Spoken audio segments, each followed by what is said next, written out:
damos la palabra a Ángeles Caso, que nos... Gracias. Buenas tardes. Muchas gracias en primer lugar a la Fundación Fomento Hispania, sobre todo a Ángel y a Nines, que nos cuidan también, a los miembros del jurado. Enhorabuena a las escritoras y los escritores que habéis tenido ese premio. Adelante, adelante, que nos hacéis falta. Y estaba reflexionando un poco sobre, bueno, este tema, ¿no?, que ha estado tan presente aquí, inevitablemente por el asunto en sí del premio, de las mujeres como protagonistas o las mujeres como escritoras, ¿no?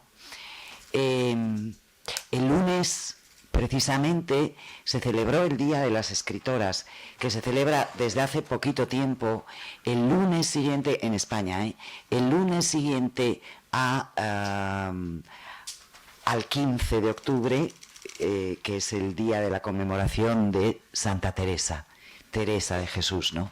Una de las grandísimas voces literarias de la historia de la literatura en lengua castellana. Y estaba recordando cómo hace tan solo unos meses, poco antes del verano, asistí a un encuentro de un grupo de profesoras y profesores que están tratando de incorporar más nombres femeninos a los manuales, a los libros. En este caso era de literatura, pero por supuesto de todas las disciplinas, ¿no?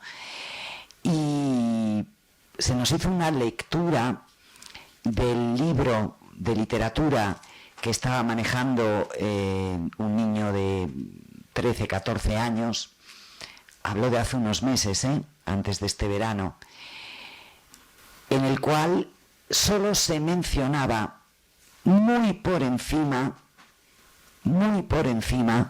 ni siquiera a Santa Teresa.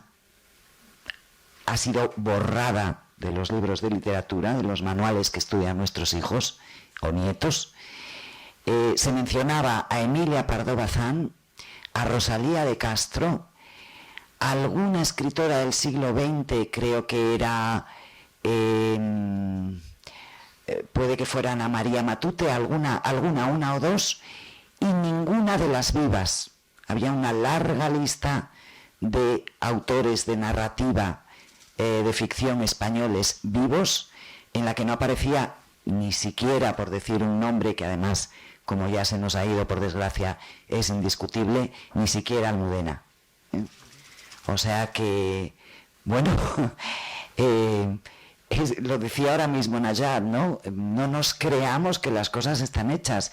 Es que me decían las profesoras y los profesores que participaban en ese encuentro, ha habido un salto atrás en los últimos años en los programas de enseñanza de la literatura.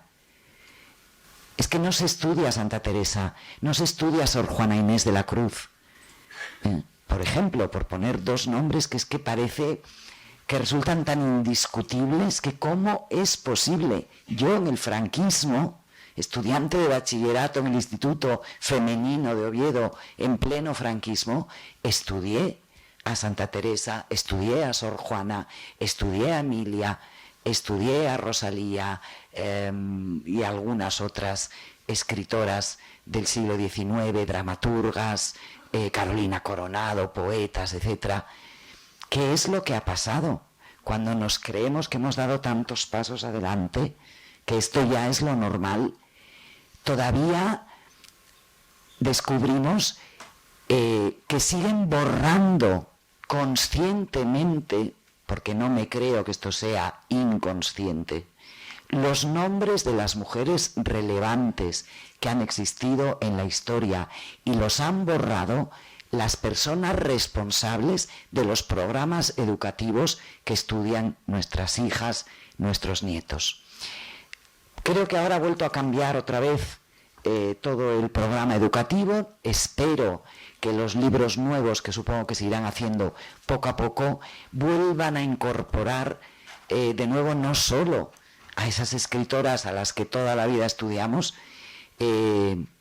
sino a otras muchas que habían sido borradas, olvidadas.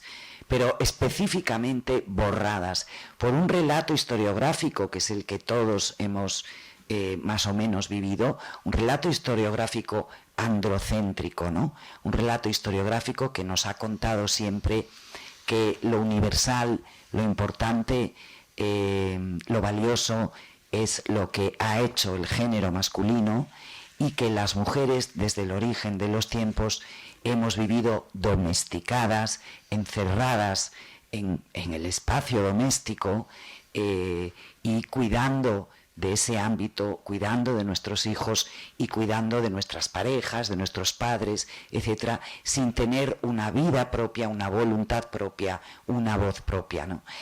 Algo que ha sido verdad durante muchos milenios y en muchos de los casos, por no decir en la mayoría, pero que no es una verdad científica que corresponda a todas las mujeres que han vivido a lo largo de los siglos desde el origen de los tiempos. Hoy precisamente he venido en el tren leyendo un libro, he leído los 5 primeros capítulos que me está resultando apasionante, sobre las mujeres de la prehistoria, que acaba de publicar Margarita Sánchez de Romero, que es una catedrática de arqueología, la catedrática de arqueología de la Universidad de Granada, que está especializada en arqueología de género, en la arqueología que ha vuelto la mirada hacia el papel de las mujeres en las sociedades prehistóricas, pero no solo de las mujeres, también de otros grupos humanos abandonados por el relato arqueológico tradicional, las niñas y los niños, los ancianos, los enfermos, los dependientes, etcétera, ¿no? Porque ese relato histórico ha sido un relato fundamentalmente épico, ¿no? Lo que nos han contado del ser humano, desde que recordamos que existen narraciones escritas desde Homero, que sería nuestro padre, ¿no? El padre de todos los escritores actuales, lo que nos han contado, tanto en la ficción, en la poesía, en buena parte de la poesía, como en el relato historiográfico, digamos científico, supuestamente científico y objetivo, es un relato del mundo basado en las guerras que han hecho los hombres, las luchas de poder entre los hombres y todas las actividades, muchas lamentables y otras, todo lo contrario, que han protagonizado los hombres, ¿no? A veces me pregunto si no es inevitable que todo ese relato androcéntrico y patriarcal, por supuesto, de una sociedad patriarcal, nos haya conducido a situaciones como la que estamos otra vez más viviendo ahora mismo con personajes como Putin, que responde perfectamente al prototipo del relato historiográfico épico, historiográfico o de ficción, épico que tanto nos hemos tragado, ¿no? Negando la importancia, la trascendencia y el valor y la existencia incluso del otro relato, el relato de la otra mitad de la especie humana, ¿no? Están ahí, estamos ahí, las escritoras estamos ahí, aunque nos borren de los libros y nos sigan borrando a día de hoy, aunque nos borren del canon, aunque nos expulsen a los márgenes, que lo han estado haciendo continuamente y por lo que se ve y por lo que os acabo de contar, parece que lo siguen haciendo.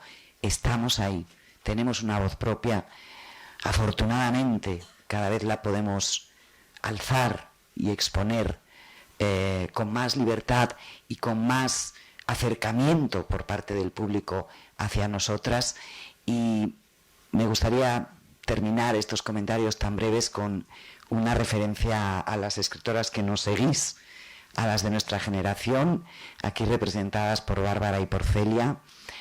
Os veo con un empuje extraordinario, os admiro muchísimo. Hay un grupo de escritoras jóvenes en España, sois un grupo, os voy a incluir, de escritoras jóvenes en España a las que nadie va a poder frenar. Y bueno, seguid ahí porque, como os decía antes, os necesitamos las mujeres y os necesitan también los hombres. Muchísimas gracias y enhorabuena.